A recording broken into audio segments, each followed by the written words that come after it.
Right, gentlemen, let's move straight to our next conversation. A viable opposition is important to the health of any democracy, serving as a check on power and a voice for accountability. But in Nigeria, opposition parties are beginning to lose their footing amid a wave of massive defections. The African Democratic Congress, ADC, has described the recent defection by governors as part of a grand conspiracy to turn Nigeria into a one-party state. Similarly, one of the parties, we are now being told that oh, it's an attempt to make one-party state happen. And at that time, when they were making all that noise about one-party state, I said nobody is capable of turning Nigeria into a one-party state. Because there was a time when the PDP was this strong. 32 states.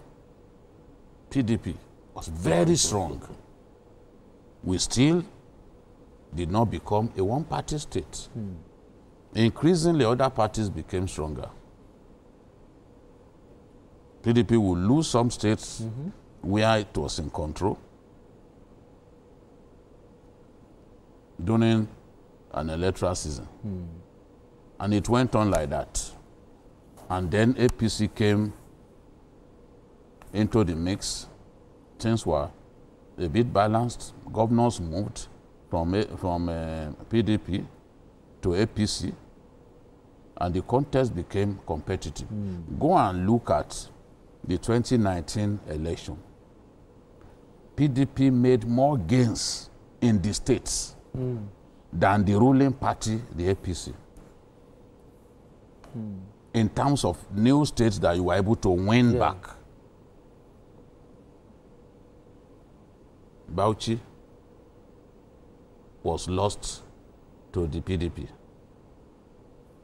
Benue was lost to the PDP at that time. Okay.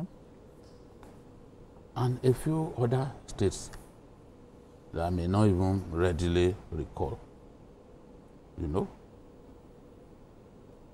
So the point that we're making is our politics continues to evolve.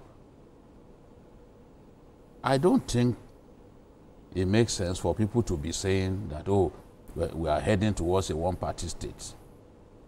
There was a time, and I've given this example before, when George W. Bush was re-elected in America. Okay. He won 30 out of 50 states. Nobody talked about one-party states. It's the same thing that Trump did.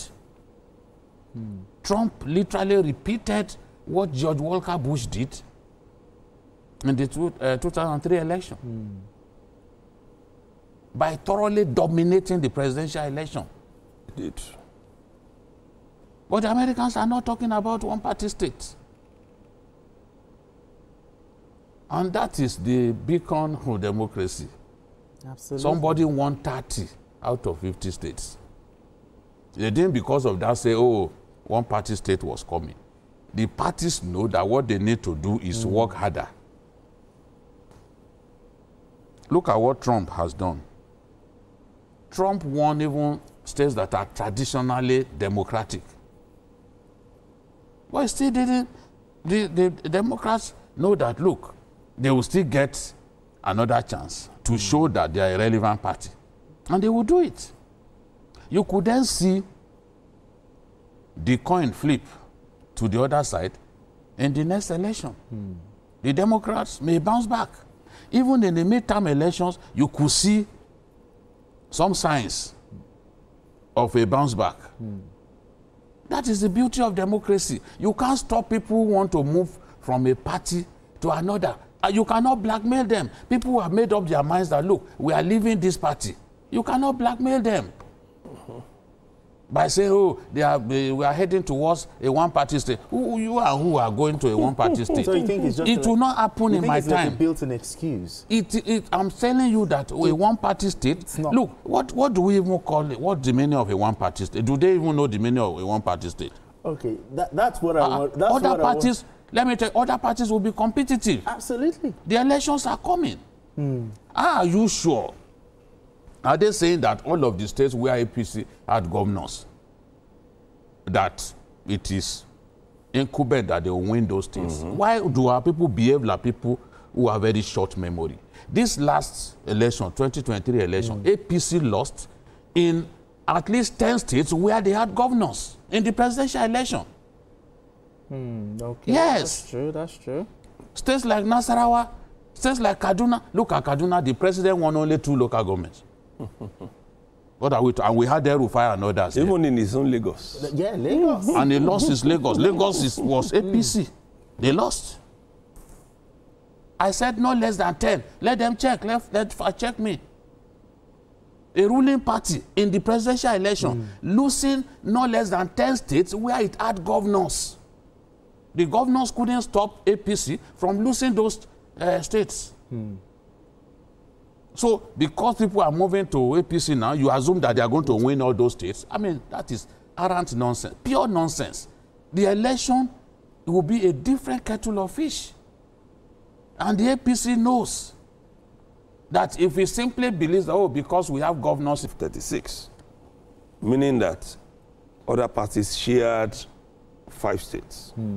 That's the meaning. So, and we never eventually got into a one-party state situation.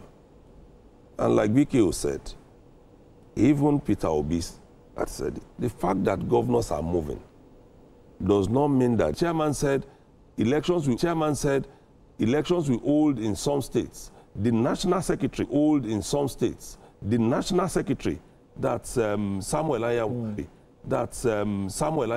said no, it won't hold. The same party, different letters.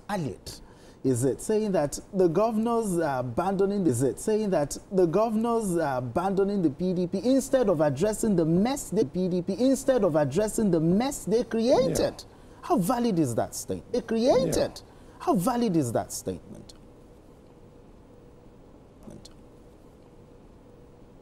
I don't know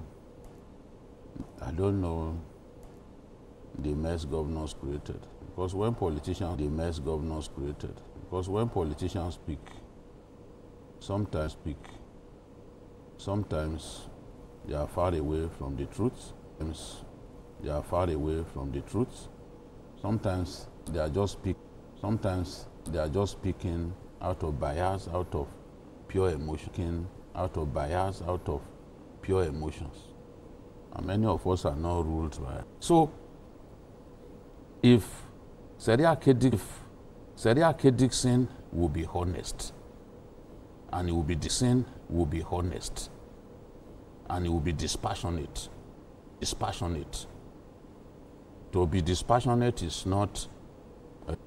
To be dispassionate is not a quality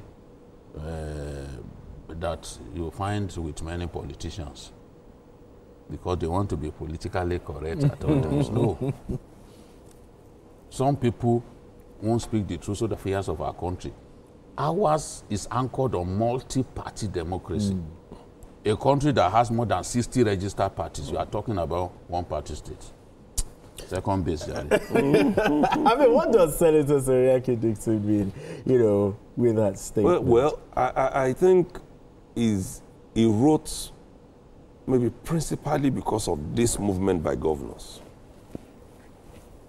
Perhaps that's he narrowed it to them completely.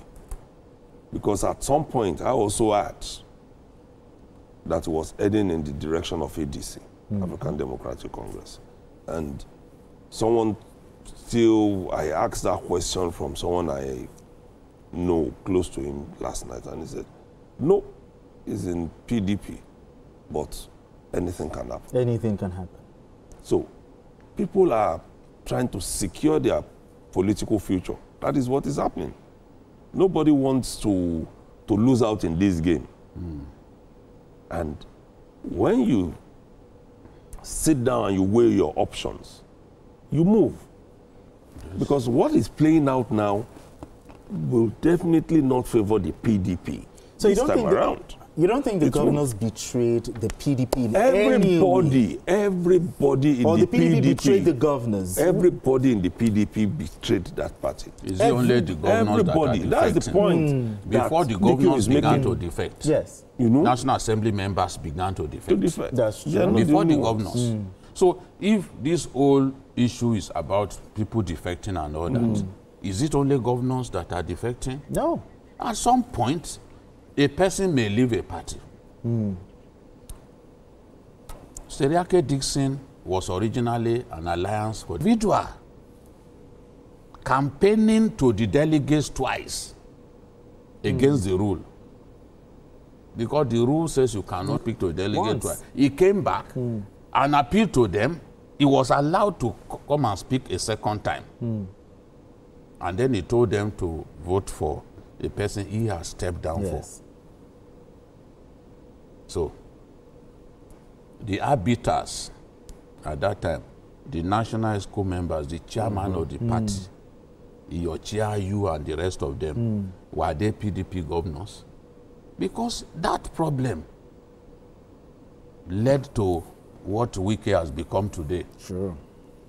Literally not wanting to have anything to do that is positive with his own party.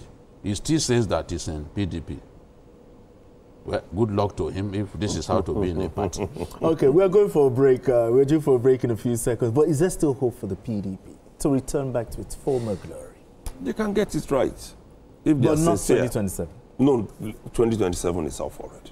If they are sincere, they will get it right. Before 2030? Yes.